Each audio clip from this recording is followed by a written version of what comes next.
Assalamualaikum warahmatullahi wabarakatuh. Nama saya Ahmad Nabir Arif. Jadi pada kesempatan kali ini kita akan membahas mengenai corona. Jadi sebelum itu, apa sih corona ini? Jadi virus corona itu atau SARS-CoV-2 ini adalah virus yang menyerang sistem pernapasan. Penyakit karena infeksi virus ini disebut COVID-19.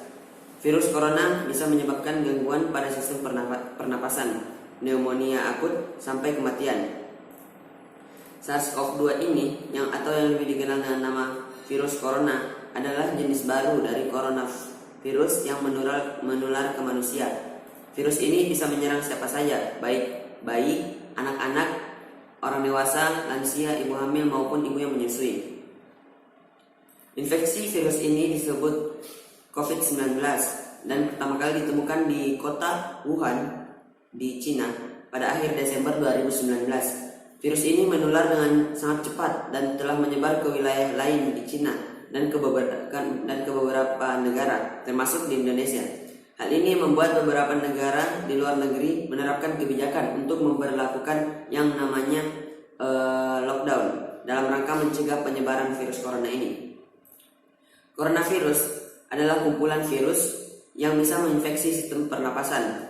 Pada banyak kasus, virus ini hanya menyebabkan infeksi pernapasan ringan seperti flu. Namun, virus ini juga bisa menyebabkan infeksi pernapasan berat seperti infeksi paru-paru atau pneumonia, Middle East Respiratory Syndrome atau MERS dan SARS. Lanjut, gejala-gejala virus ini.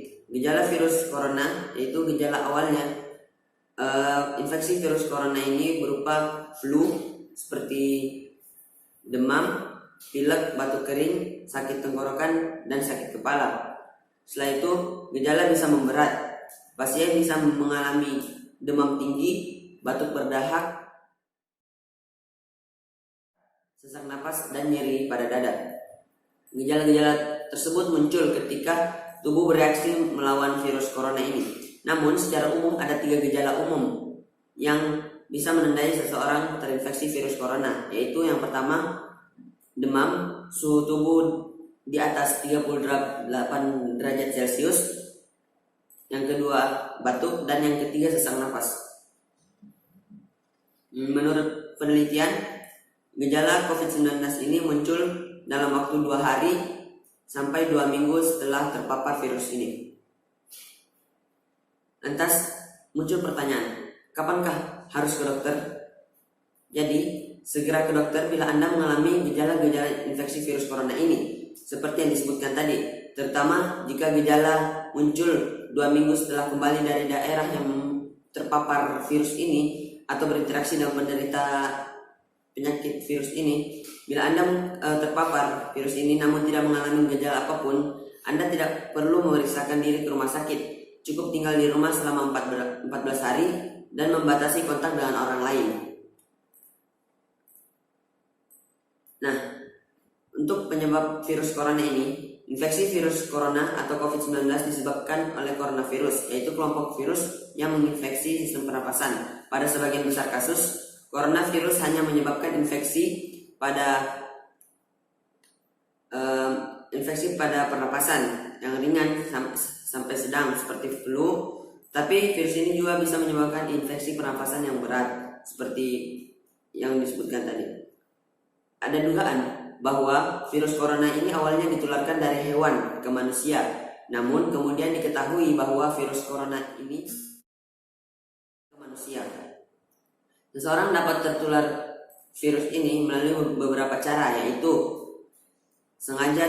tidak sengaja menghirup percikan ludah dari bersin atau batuk penderita virus ini, memegang mulut atau hidung tanpa mencuci tangan terlebih dahulu setelah menyentuh benda yang terkena cipratan air liur penderita COVID, kontak jarak dekat dengan penderita COVID, misalnya bersentuhan atau berjabat tangan.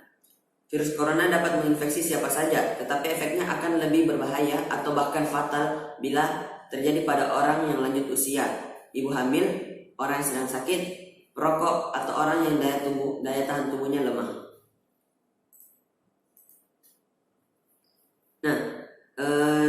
sebelum itu kita perkembangan atau data-data hingga hari ini mengenai virus ini di Indonesia. Jadi untuk Indonesia virus ini tersebar hampir setengah itu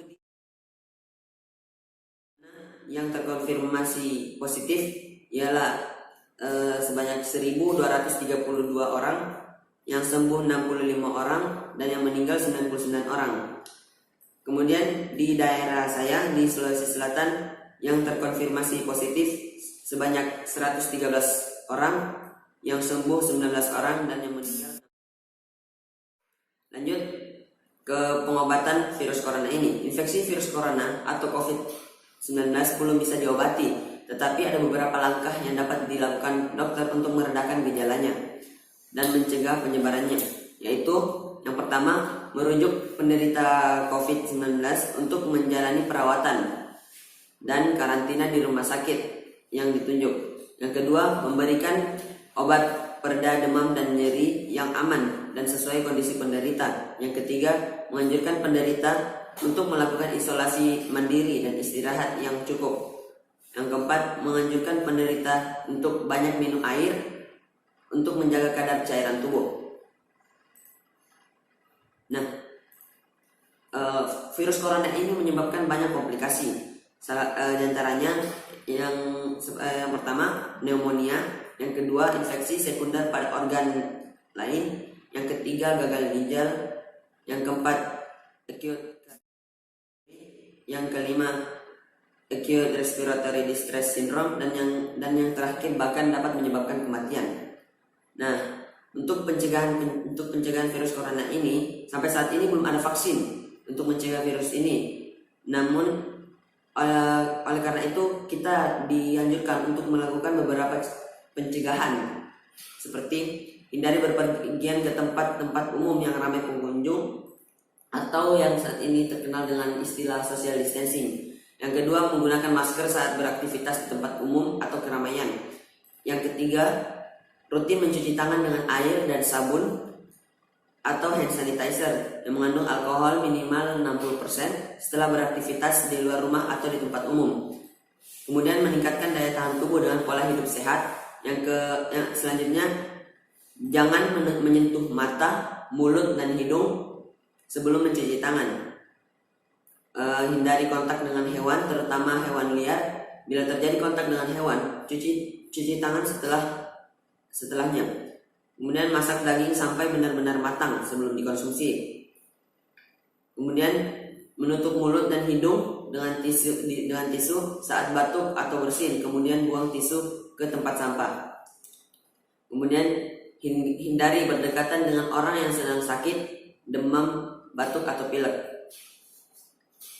Kemudian jaga kebersihan benda yang sering disentuh dan kebersihan lingkungan. Untuk orang yang diduga terkena virus ini atau termasuk kategori ODP atau orang dalam pemantauan, ada beberapa langkah yang bisa dilakukan agar virus corona ini tidak menular ke orang lain. Itu jangan keluar rumah kecuali untuk mendapatkan pengobatan, periksa diri ke dokter hanya bila Anda mengalami gejala gangguan pernapasan yang disertai demam atau memenuhi kriteria PDP, pasien dalam pengawasan. Yang ketiga, usahakan untuk tinggal terpisah dari orang lain untuk sementara waktu. Bila memungkinkan, gunakan kamar tidur dan kamar mandi yang berbeda dengan yang digunakan orang lain. Yang keempat, larang dan cegah orang lain untuk mengunjungi atau menjenguk Anda sampai Anda benar-benar sembuh. Yang kelima, sebisa mungkin jangan melakukan pertemuan dengan orang yang sedang sakit.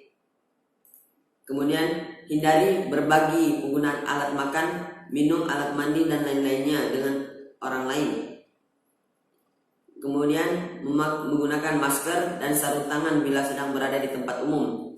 Dan yang terakhir, menggunakan tisu untuk menutup mulut dan hidung ketika bersin, batuk. Kemudian tisu tersebut dibuang. Selanjutnya, وقرن في بيوتكن ولا تبرجن تبرج الجاهلية الأولى وأقمنا الصلاة وأقمنا الصلاة وآتينا الزكاة وأطعنا الله ورسوله إنما يريد الله ليذهب عنكم الرجس أهل البيت ويطهركم تطهيرا. Mungkin cukup sekian dari saya, kurang dan lebihnya mohon dimaafkan. Wassalamualaikum warahmatullahi wabarakatuh.